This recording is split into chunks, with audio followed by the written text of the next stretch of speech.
deluje da je logično i normalno da policajci ili neki drugi pripadnici bezbednosti službe u slobodno vreme ne obezbeđuju ljude kriminogenog ponašanja. Očigledno da mi moramo kao društvo i država da idemo u rigoroznije zakonske odredbe i jasnije sankcije prema onima koji to rade. I građani ne žele da vide policajca koji kad završi smenu ne vodi računa o građanima, nego vodi računa o nekom pojedincu ili nekoj organizovanoj grupi koja se ne bavi ničim dobrim za te iste građane. Ako vam je mala plata u policiji, a mnogo struko je veće nego što je bio, nemojte se baviti tim poslom.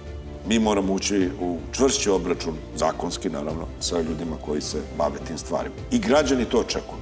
Što se tiče ponašanja određenih ljudi iz sveta politike, neće to biti lako iskoreniti, zato što postoje ljudi koji misle da su najbitnije i koji misle da se ne vide to što rade. Razumeli smo mi poruku i predsjednika Republike, nadam se da su razumeli oni koji se ne ponašaju korektno. Kao stranka smo spremni da i detaljnije ispitamo ponašanje svakog pojedinca i pokažemo odgovornost ne prema partijskom sistemu, nego prema građanima.